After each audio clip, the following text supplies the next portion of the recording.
What's up, guys, and welcome back to another how-to video from White Trash Racing.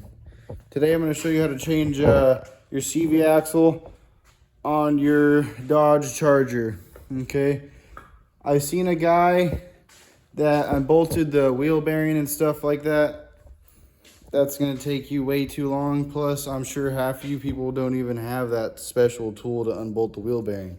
So I'm going to show you the quickest and easiest way to do it. You might not be happy with the way, but unfortunately it's a Dodge, so you're just gonna have to deal with it. This is what it takes to get that CV axle out. But if you're quick about it, I got this thing out in under 30 minutes. So, and I'll have it back together in less than 30 minutes. So let me show you how I did it. I'll do a quick time lapse on the other side, but basically I'm gonna give you a rundown on this side. This is what you're gonna need. You're going to need a 32mm axle socket for the nut in the center. And you're going to need an 18mm socket, 18mm wrench.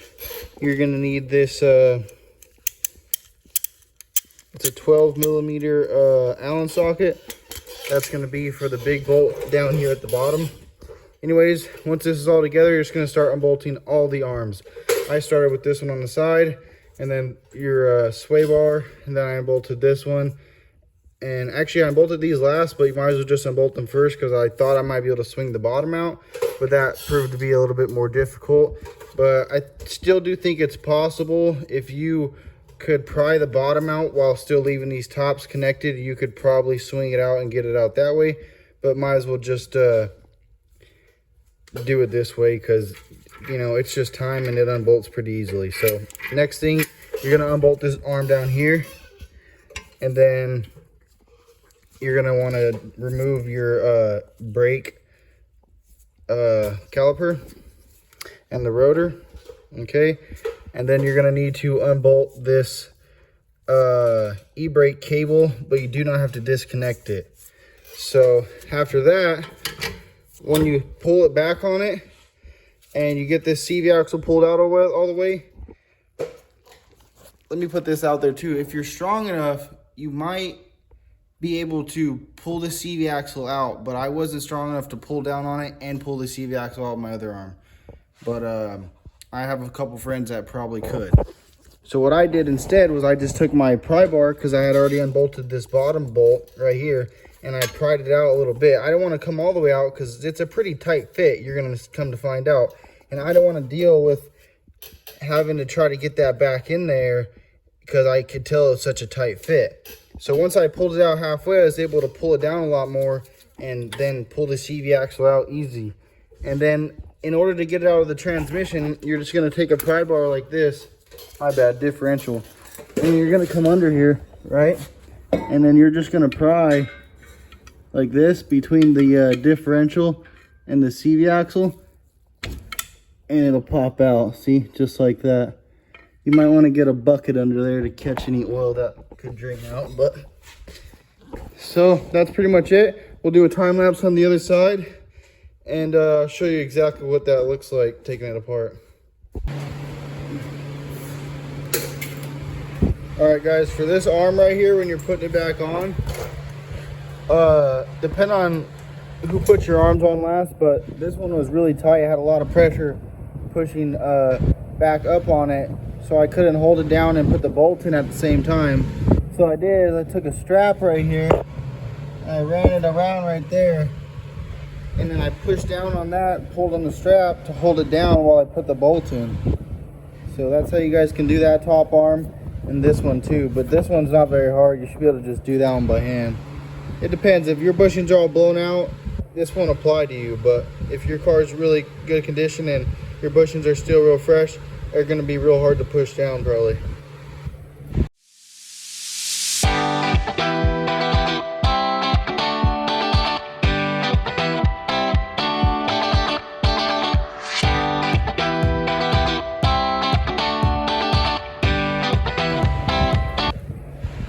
All right, as you guys could probably tell, I skipped a few things there, but anyways, you want to take off your brake caliper, brake rotor, ABS wire, sway bar link, rear bar, top bars, and all the lower bolts also, okay?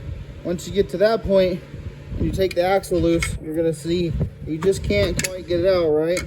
What you're gonna do now that you unbolted that bottom bolt, this is what I'm talking about, is where you're gonna come in here and you're gonna spread that, but don't come off all the way, because if you come off that all the way, you know, I haven't done it, but I could already guarantee you, you're gonna have a nightmare, man.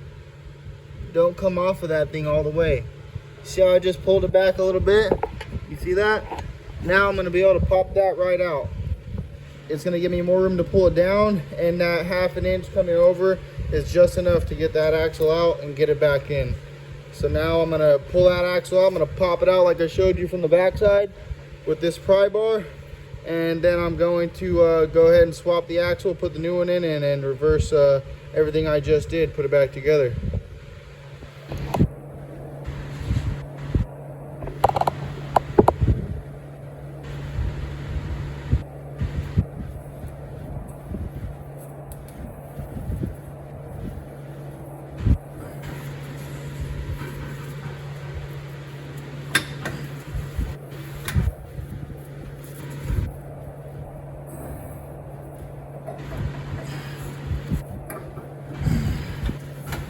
Got it out. Popped it out of there. Go to the bottom side. I'm gonna pop the axle. And now you're gonna go under the car. Like, I'm gonna reach under there. You get between the diff and the axle. All the pressure. Popped out.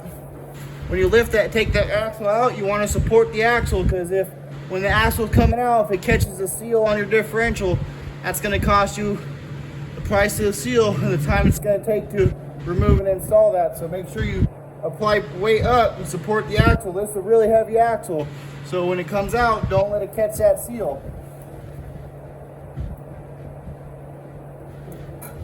And you don't want to apply so much weight that you end up hitting the top of the seal. Just support the axle on the way out.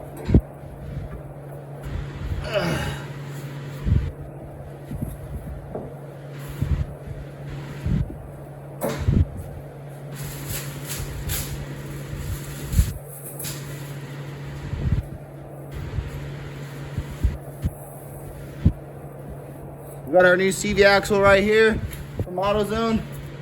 Same thing. Don't hit that seal on the way in. Make sure there's no dirt, debris right here, and a slight coating of oil.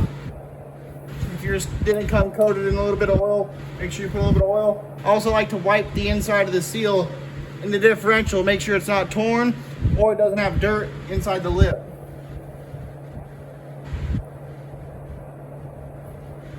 Feels good. There's no dirt. I'm gonna go ahead and install the new axle.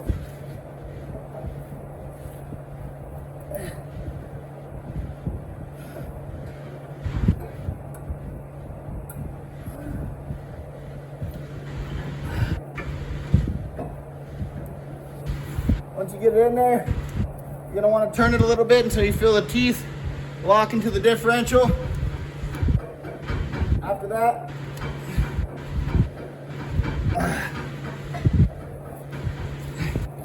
you're gonna want to kind of pull it in and out. It's gonna hammer it in basically.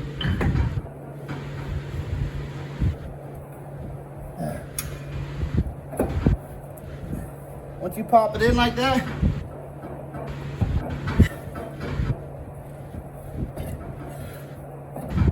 normally your axle is gonna move easier than mine, but mine's seeming to be a little stiff. But you're gonna want to pull it out and push it in, kind of like a slide hammer. Make sure that seals all the way inside the differential. You don't want that. That's just a clip that holds it in there, so it's not fully locked into the differential. You could pop out and you could lose oil.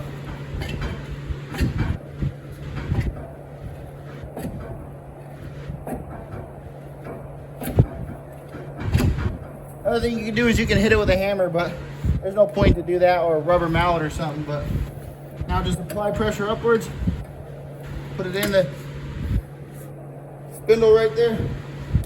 Visually make sure that, you want to visually make sure that the axle is all the way into the differential.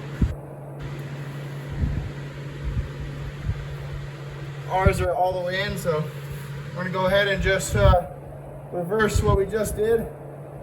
and put it back together. Finish up the job.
Alright guys, that's it. You seen it here today on White Trash Racing. That's the fastest and easiest way to change the CV axles on your Dodge Charger. I'm sorry to tell you, it is definitely a good amount of work, but if you just handle it and bust it out, you can get it done pretty quick. Yeah, hope this video helped you guys out. If you enjoyed it, like the video, and if you got something to say, comment. And of course, if you want to see more videos like this, subscribe to the channel. See you on the next one.